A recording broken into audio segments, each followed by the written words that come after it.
Assalamualaikum warahmatullahi wabarakatuh. Saya atas nama Muhammad Junaidi Saputra, kelas 5B Ekonomi Syariah, mahasiswa Universitas Islam Zainul Hasan Genggong. Di sini kami akan memenuhi tugas mahfudhot dari bab 6 sampai bab ke-12. Dan bab ke-6 yaitu bab tentang keutamaan para sahabat Nabi. Yang pertama yaitu lau kuntu muttakhidan khalilan lattakhadtu Aba Bakrin walakin akhi wa sahabati, yang artinya seandainya aku mengangkat kekasih dari umatku maka niscaya aku akan mengangkat Abu Bakar, tapi cukuplah dia sebagai saudara dan kekasihku. Yang kedua yaitu keutamaan para sahabat Nabi dalam hadis. Bismillahirrahmanirrahim. Man sabba ashabi fa'alaihi la'natullahi wal malaikati wan nasi ajmain. Yang artinya, barang siapa yang mencela sahabatku maka atas laknat Allah dan malaikat dan seluruh umat manusia. Yang ketiga yaitu keutamaan sahabat dalam qaul ulama. Bismillahirrahmanirrahim. Idza dzukira ashabi fa'amsiku wa idza dzukiral qadara fa'amsiku wa idza dzakaran nujumu fa'amsiku. Yang artinya, jika sahabatku diperbincangkan maka tahanlah diri. Jika soal takdir dipersoalkan maka tahanlah diri. Dan jika ramalan bintang-bintang dibicarakan maka tahanlah diri. Untuk selanjutnya yaitu bab 7, keutamaan kalimat tauhid dan basmalah.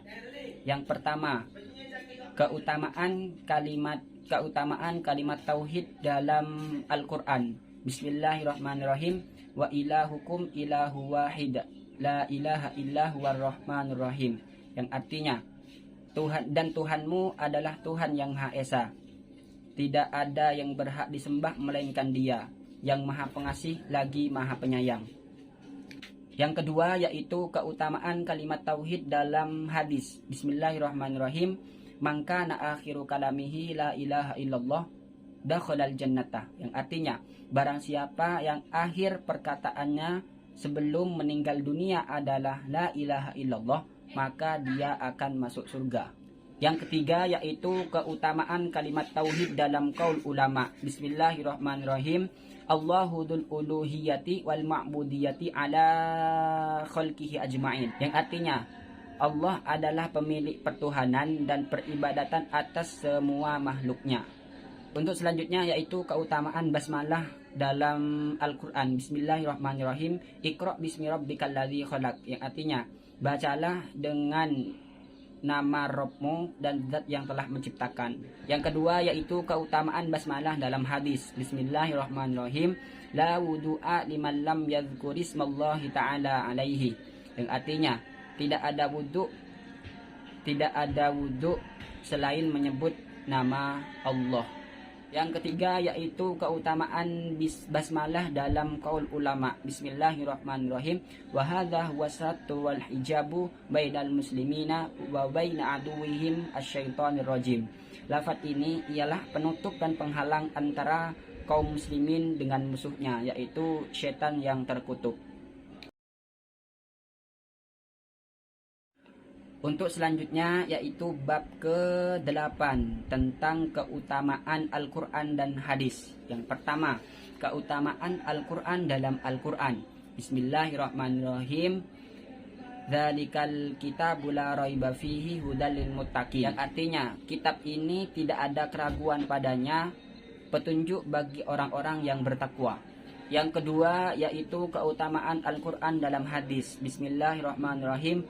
Qala Rasulullah sallallahu alaihi wasallam, afdalu ibadati ummati qiraatul Quran. Yang artinya ialah Nabi Muhammad sallallahu alaihi wasallam bersabda, paling utamanya ibadah umatku adalah membaca Al-Quran. Yang ketiga yaitu keutamaan Al-Quran dalam qaul ulama. Bismillahirrahmanirrahim. Kana syafi'iyyu yukhdimul Qur'anu fi syahri Ramadana sittina khotsmatan, yang artinya Imam Syafi'i biasa menghatamkan Al-Quran di bulan Ramadan sebanyak 60 kali.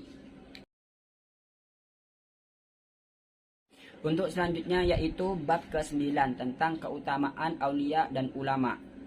Pertama yaitu keutamaan ulama dalam Al-Quran. Bismillahirrahmanirrahim. Yarfa'illahu alladhina amanu minkum walladhina utul ilma darajat. Artinya, niscaya Allah akan meninggikan orang-orang yang beriman dan orang-orang yang berpengetahuan dengan beberapa derajat. Yang kedua yaitu keutamaan ulama dalam hadis. Bismillahirrahmanirrahim. Al-ulama'u warasatul anbiya, yang artinya ulama itu adalah pewaris para nabi. Yang ketiga yaitu keutamaan ulama dalam qaul ulama. Bismillahirrahmanirrahim.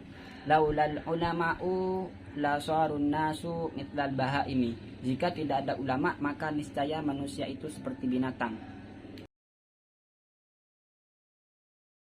Untuk selanjutnya yaitu bab ke-11 tentang keutamaan orang tua dan guru. Yang pertama yaitu keutamaan orang tua dalam Al-Quran. Bismillahirrahmanirrahim. Wa ammal hulamu fakana abawahu mu'minaini fa khashina ayyurhiqahuma tuyana wa kufra fa aradana ayyubdilahuma rabbuhuma khairam minhu zakatan wa aqraba ruhma.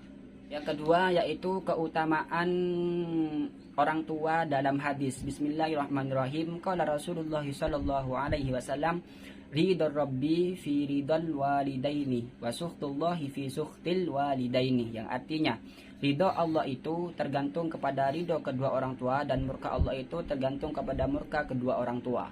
Yang kedua yaitu keutamaan berbakti kepada kedua orang tua dalam qaul ulama. Bismillahirrahmanirrahim. Ya bunayya ati abaka wa ummaka wa la tukhalifhuma fi syai'in illa idza amaraka bi ma'siyatika maulaka. Yang artinya, wahai anakku, taatilah ayah dan ibumu dan janganlah kamu berpaling darinya kecuali memerintahkan kemaksiatan kepada Tuhanmu. Untuk selanjutnya yaitu keutamaan guru dalam Al-Quran. Bismillahirrahmanirrahim. Fas'alu ahla dzikri in kuntum ta'lamun, yang artinya bertanyalah kepada orang yang mempunyai pengetahuan jika kamu tidak mengetahui. Yang kedua yaitu keutamaan guru dalam hadis. Bismillahirrahmanirrahim. Tawadhu'u liman ta'allamuna minhu, yang artinya tawaduklah kalian kepada orang yang mengajari kalian. Yang ketiga yaitu keutamaan guru dalam qaul ulama. Bismillahirrahmanirrahim. Laulal ulama'u la sarun nasu mithlal bahaimi, yang artinya jika tidak ada ulama maka niscaya manusia itu seperti binatang. Untuk selanjutnya yaitu bab ke-12 tentang keutamaan ibadah. Keutamaan ibadah yang pertama yaitu keutamaan ibadah dalam Al-Quran. Bismillahirrahmanirrahim.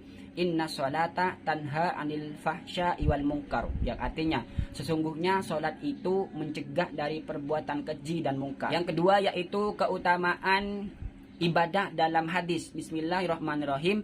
Zikrullahi syifa'ul qulubi, yang artinya zikir kepada Allah adalah obatnya hati. Yang ketiga yaitu adalah keutamaan ibadah dalam qaul ulama. Bismillahirrahmanirrahim. Al-amalu bitta'atil badaniyati wal qiyamu bisyari'ati, yang artinya ibadah adalah mengerjakan segala bentuk ketaatan badaniyah dan melaksanakan syariat. Mungkin hanya itu yang dapat kami sampaikan. Wassalamualaikum warahmatullahi wabarakatuh.